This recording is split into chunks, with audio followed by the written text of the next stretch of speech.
அனைவருக்கும் வணக்கம். கடகராசிக்காரர்களுக்கு ஜூன் 4 வருகிறது தேர்தல் முடிவு.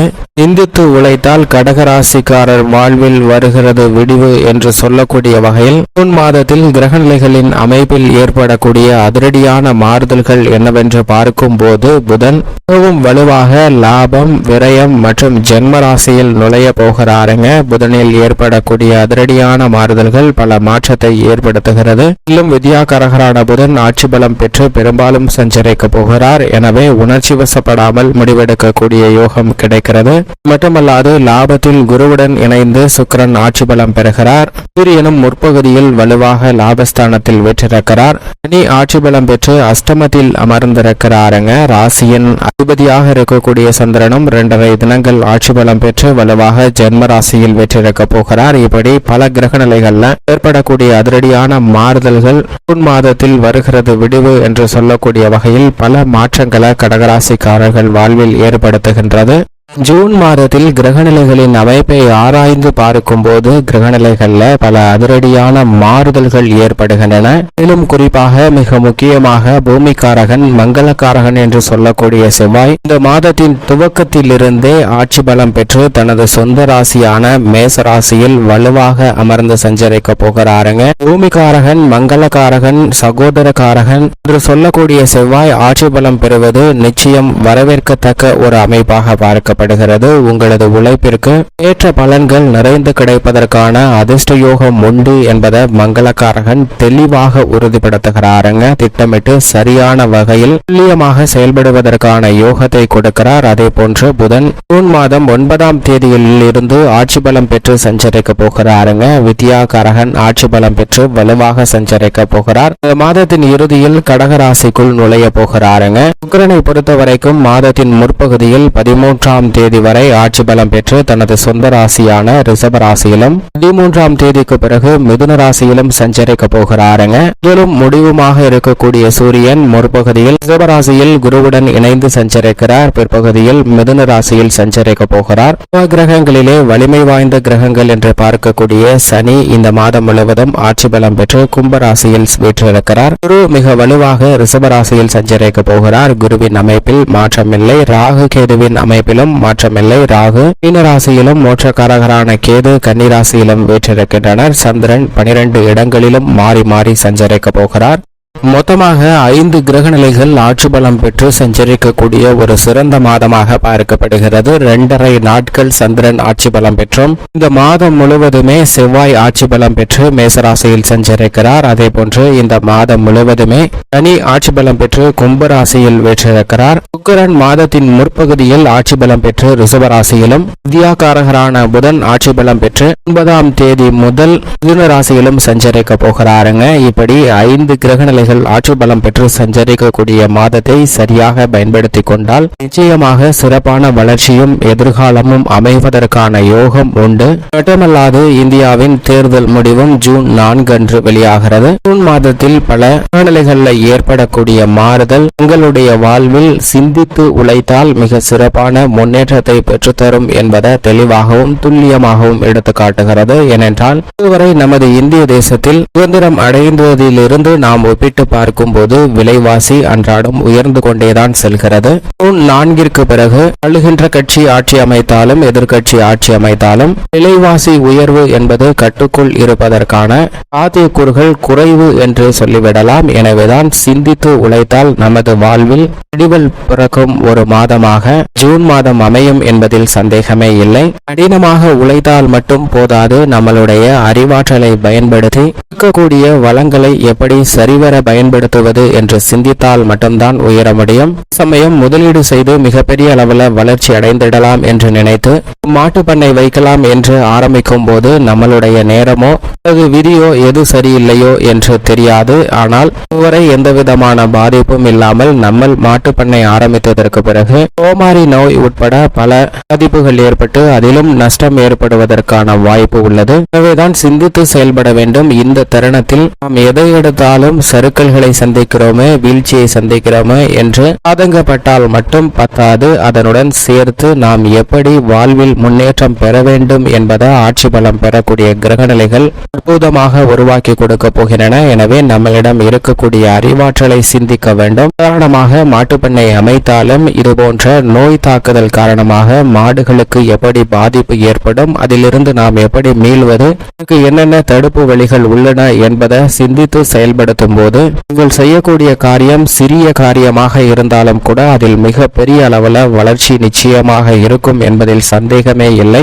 மட்டுமல்லாது பெரும்பாலும் வெளிநாடுகளில் சென்று வேலை பார்க்க வேண்டும் என்று பலருடைய இருக்கும். அதற்கு மிக முக்கிய காரணம் இந்திய ரூபாயின் மதிப்பும் இந்த நாட்டின் மதிப்பும் தான். காரணத்திற்கு ஒருவர் அமெரிக்கா சென்று வேலை பார்க்கிறார் என்றால் இங்கு அவர் சம்பாதிக்கக்கூடிய பணம் 2000 3000 இவ்வளவுதான் இருக்கும் அந்த நாட்டின் மதிப்பில். ஆனால் அவற்றை நம்ம நாட்டிற்கு மாற்றும் போது குறைந்தது 2.5 லட்சத்திற்கு மேல் மாத வருவாயாக வருகிறது. இதே வளைகுடாவாக உள்ள கத்தார் போன்ற நாடுகளில் சென்று பணியாற்றும் போது 1000 ரூபாய் தான் அந்த நாட்டின் மதிப்பாக இருக்கும். அதாவது அந்த நாட்டின் மதிப்பில் 1500 டினாராக தான் இருக்கும். ஆனால் அவற்றை நம்ம நாட்டின் மதிப்பில் கணக்கிடும் போது 4 லட்சம் 5 லட்சத்திற்கு மேல் கிடைக்கிறது. எனவேதான் வெளிநாட்டிற்கு சென்று வேலை பார்க்க வேண்டும் என்ற ஆர்வம் பலருக்கு வருகிறது.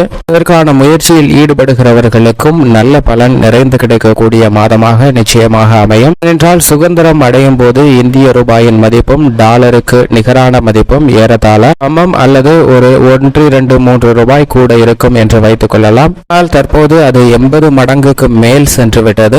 இனி வரும் காலங்களிலும் அவை குறையும் என்று எதிர்பார்ப்பதும் கடினம்தான். அவைதான் இந்த தருணத்தில் உலகளாவிய சந்தையின் நுணுக்கமும் அறிந்து அதற்கு ஏற்றாற்போல் சிந்தித்து செயல்பட்டால் நிச்சயமாக நல்ல பலனும் வளர்ச்சியும் ஜூன் மாதத்தில் கிடைக்கும் என்பதில் சந்தேகமே இல்லை. எதுவாக இருந்தாலும் உங்களுடைய உழைப்பும் சிந்தனையும் மட்டும்தான் உங்களுக்கு வளர்ச்சியை பெற்றுத்தரும் என்பதில் சரியாக செயல்பட்டாலே போதும். மற்றபடி அனைத்திலும் நல்லதொரு மாற்றம் நிறைந்து கிடைப்பதற்கான யோகம் உருவாகும். கிரகநிலைகள்ல மேசராசியில் வலுவாக செவ்வாய் ஆட்சி பலம் பெற்றிருப்பதால் இந்த தருணத்தில் புதிதாக அசையும் அசையா சொத்துக்கள் வாங்கக்கூடிய முயற்சியில் நிச்சயமாக வெற்றி கிட்டும். விவசாயம் சார்ந்த புதிய நிலம் வாங்குதல், நவீன உபகரணங்கள் வாங்குதல் போன்ற விஷயங்களை மேற்கொள்ளும் போது அவையும் சாத்தியக்கூறுகளாக கூடிய யோகம் உண்டு.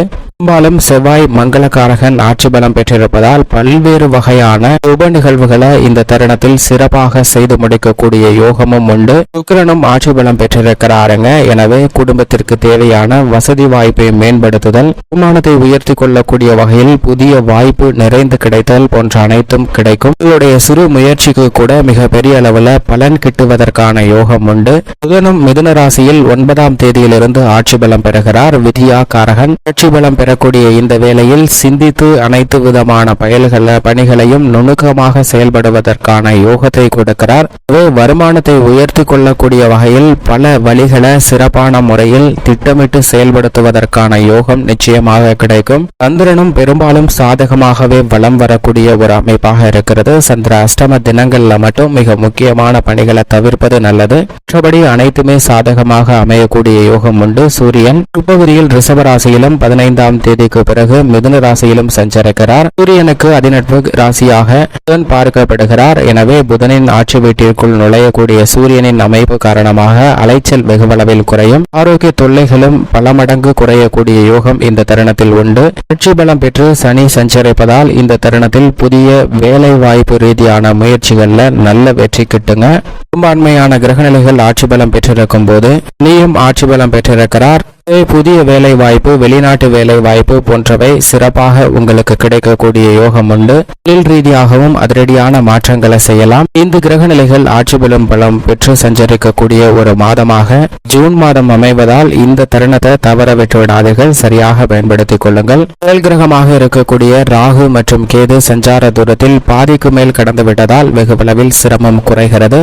ஆட்சி பலம் பெற்று தனது பகை கிரகமாக இருக்கக்கூடிய சுக்கிரனின் ஆட்சி வீட்டில் சஞ்சரி கிடைக்கக்கூடிய இந்த வேளையில் அனைத்திலும் சிறப்பாக சிந்தித்து முடிவெடுக்கக்கூடிய ஆற்றலை கொடுப்பார். இவை பல்வேறு வகையில இருக்கக்கூடிய சிரமங்கள் சிக்கல்கள் அனைத்தும் விலகி நல்ல முன்னேற்றமும் வளர்ச்சியும் நிறைந்து கிடைப்பதற்கான யோகம் உண்டு என்பதை தெளிவாக உறுதிப்படுத்துகிறாருங்க. இப்படி நவ கிரகங்களின் அமைப்பு இருக்க கடகராசிக்காரர்களுக்கு ராசியின் ராஜயோகாதிபதியாக இருக்கக்கூடிய குரு மிகவும் வலுவாக லாபஸ்தானமாகிய 11 வீற்றிருக்கிறாருங்க. குரு லாபத்தில் வலுவாக அமர்ந்திருப்பது அனைத்திலும் நல்ல முன்னேற்றத்தை ஜூன் மாதத்தில் பெற்றுத்தரக்கூடிய யோகத்தை வலுவாக கடகராசிக்காரர்களுக்கு உறுதிப்படுத்துகிறது. எனவே இல்லத்தில் பல்வேறு வகையான சுப நிகழ்வுகள் இனிமையாக நடைபெறும். குடும்ப வருமானத்தை உயர்த்தி கொள்ளக்கூடிய வகையில் பல மாற்றங்களை அதிரடியாக சந்திப்பதற்கான யோகம் உண்டு. பிரிந்து சென்ற உறவுகள் கணவன் மனைவி மீண்டும் இணைந்து ஒன்றாக வாழ்வதற்கான யோகம் உண்டு. உறவுகளில் ஏற்பட்ட விரிசல் சரி செய்யக்கூடிய யோகம் இந்த ஜூன் மாதத்தில் மிகவும் வலுவாக கிடைக்க போகிறது. ராகு கேதுவும்